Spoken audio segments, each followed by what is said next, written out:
कहाँ ये भागी जाती हैं? वह कौन लक्ष्य है जिसने इन्हें बेचैन कर रखा है? अपने महान पिता का विराट प्रेम पाकर भी अगर इनका हृदय अतृप्त यानी कि तृप्त ही है, तो वह कौन होगा जो इनकी प्यास मिटा सकेगा? बर्फ जली नंगी पहाड़ियाँ, छोटे छोटे पौधों से भरी घाटियाँ, बंधुर अधित्यकाएँ, सरसब्ज उपत्यकाएँ, ऐसा है इनका लीला निकेतन।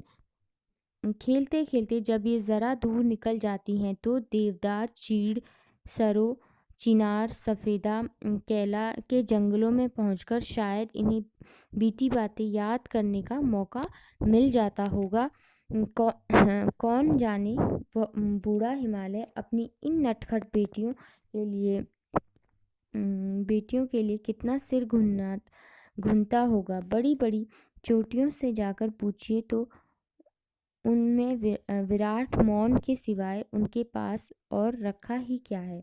कहने का मतलब ये है, लेखक ये बताना चाह रहा है कि किस प्रकार से जब वो लेखक ये कहता है कि पता नहीं किस लक्ष्य से बेचैन होकर वो जो अपने विराट पिता यानी कि जो हिमालय है उसका प्रेम पाकर इनका हृदय यानी कि मन क्यों अतृप्त यानी कि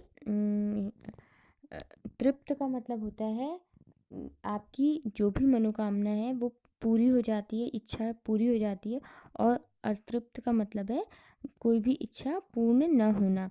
तो वो लेखक कहता है वो कौन हो सकता है जो इनकी प्यास मिटा सके। बर्फ़ जली नंगी पहाड़ियाँ, छोटे छोटे पौधे से भरी घाटियाँ, बंधु अध्यतिकाएँ का अर्थ होता है पहाड़ के ऊपर की समतल भूमि। सरसब्ज का अर्थ होता है हरी भरी। उपत्यकाएँ का अर्थ होता है घाटियाँ।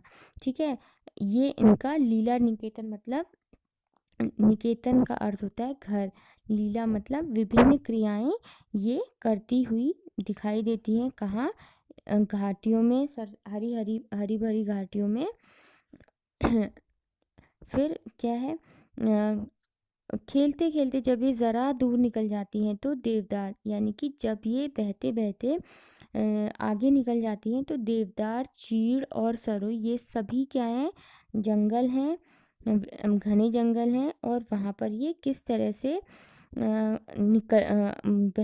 बह कर निकलती हैं उनके बारे में लेखक बता रहे हैं। बीती बातें याद करने का मौका मिल जाता होगा यानी कि जब ये जंगलों से गुजरती हैं और वो वीरान जंगलों से गुजरते हुए इन्हें अपनी वो सारी लीलाएं और वो सारी बीती हुई बातें याद आती होंगी।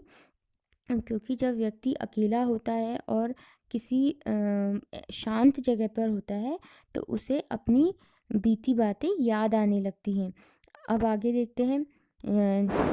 कौन जाने बूढ़ा हिमालय अपनी इन नटखट बेटियों के लिए कितना सिर घुनता होगा। यानी कि जो हिमालय है, बूढ़ा हिमालय है, क्योंकि हिमालय को काफ़ी समय हो गया है, बहुत लंबे समय से हिमालय है, तो इसलिए उसको बूढ़े व्यक्ति के रूप में माना गया कि कैसे वो अपनी इन नटखट बेटियों के पर की वजह से वो कितना परेशान होता होगा।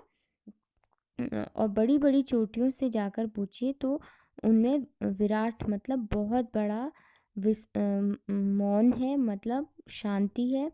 और उनके पास और कुछ भी नहीं रखा है, वो केवल चुपचाप इन सारी लीलाओं को देखती हैं। वो किसी को भी ये लीलाएं नहीं बताती हैं।